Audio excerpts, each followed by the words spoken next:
શ્રી ગણેશાય નમઃ. પરિવર્તિની એકાદશી, પદ્મા એકાદશી. ભાદરવા સુધી એકાદશી એટલે પરિવર્તિની એકાદશી, પદ્મા એકાદશી. આ એકાદશી ક્યારે છે? આ એકાદશીનું મહાત્મ્ય શું છે? તેની કથા તથા આ એકાદશી આપણે શું કરવું જોઈએ અને શું ત્યાજવું જોઈએ, તેમજ આ એકાદશી કરવાથી આપણને શું ફળની પ્રાપ્તિ થાય છે તેની માહિતી આપણે જાણીશું. ભાદરવા સુધી એકાદશી એટલે પરિવર્તિની એકાદશી, પદ્મા એકાદશી.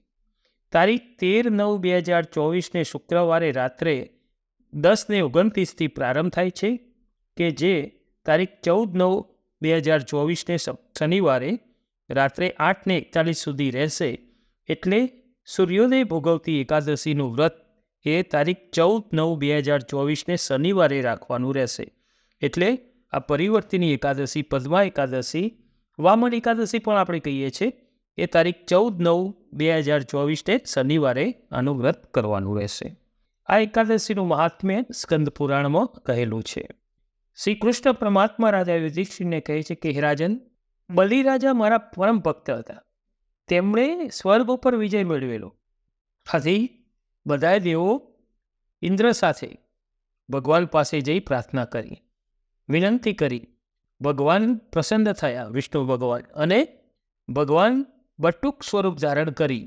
વિષ્ણુ ભગવાનના જે અવતાર છે ને એમાં વામન અવતાર. બલિરાજા યજ્ઞ કરતા હતા તે સમયે ત્યાં જઈ બલિરાજા પાસે 3 ડગલા ભૂમિ માગી. વામન સ્વરૂપ હોવાથી બલિરાજાને થયું કે આમના 3 ડગલા ભૂમિ તો હું આપી શકીશ. પરંતુ બલિરાજાને ભગવાનની વામન સ્વરૂપની લીલાનો ખ્યાલ હતો નહીં. વિષ્ણુ ભગવાનની વામન સ્વરૂપની લીલા બલિરાજા સમજી શક્યા નહીં. અને બલિરાજાએ 3 ડગલા ભૂમિ આપવાનો જ્યાં સંકલ્પ કર્યો કે ધીરે ધીરે વામન સ્વરૂપ વિરાટ સ્વરૂપ બની ગયું. એક પગથી પૃથ્વી, બીજા પગલાથી સ્વર્ગ, અને ત્રીજા પગલા માટે બલિરાજાએ પોતાનું મસ્તક નમાવ્યું. મસ્તક પર વામન ભગવાને જ્યાં પગલું મૂક્યું અને તે જ ઘડીએ પાતાળમાં બલિરાજા ઉતારી દીધા. બલિરાજા પર ભગવાન પ્રસન્ન થયા અને એમને કીધું કે તું માગ. ત્યારે એમને પણ કીધું કે તમે મારી પાસે રહો. એટલે એમની સાથે ભગવાન પાતાળમાં રહ્યા. આથી આ એકાદશીને વામન એકાદશી પણ કહે છે.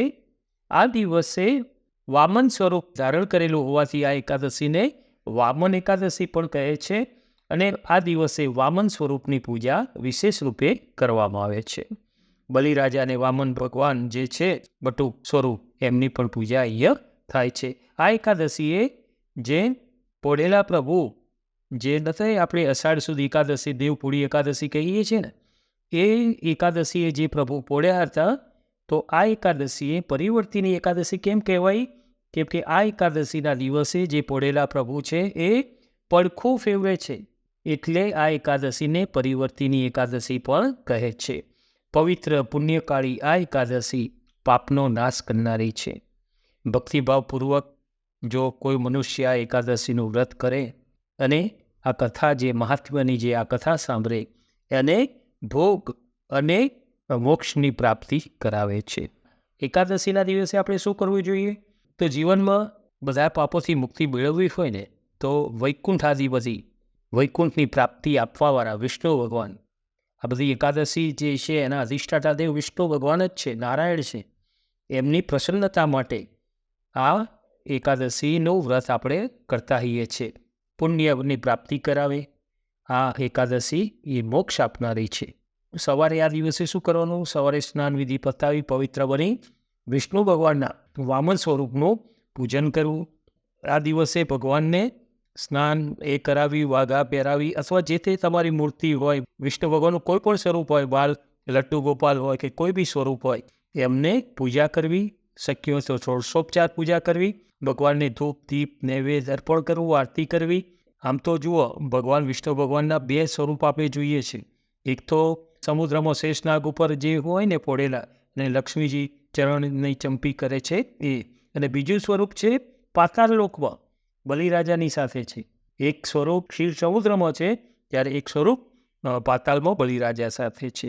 આ એકાદશીના દિવસે આપણે જપ, તપ, દાન આ બધું કરવું જોઈએ.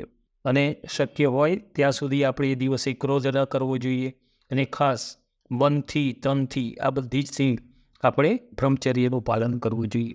મર્યાદા છે ને એ બહુ મોટું વ્રત છે.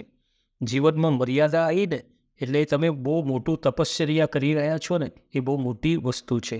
આ દિવસે આપણે શક્ય હોય ત્યાં સુધી વિષ્ણુ સહસ્ત્રના પાઠ કરો તો ખૂબ સારું, ગજેન્દ્ર મોક્ષના પાઠ કરો તો ખૂબ સારું. બીજું ઓમ નમો ભગવતી વાસુદેવાય વિષ્ણવે નમઃ, વિષ્ણુ ભગવાનના નામોનું સ્મરણ કરવું જોઈએ. ઓમ વિષ્ણવે નમઃ, ઓમ નમો નારાયણ ગણ્યા વગર કરો તો બી ચાલે. એનું એવું નથી કે ગણવા પડે, બરાબર. ભગવાન ગણશે, આપણે તો કર્મ કરતું રહેવાનું, બરાબર. તો આ દિવસે આપણે શું ન કરવું જોઈએ? તો આ દિવસે આપણે શક્ય હોય તો રાંધેલું અન્ન ન ખાવું જોઈએ. પછી આપણું શરીર સાથ ના આપતું હોય તો વસ્તુ અલગ છે, ફરાર પણ તમે કરી શકો.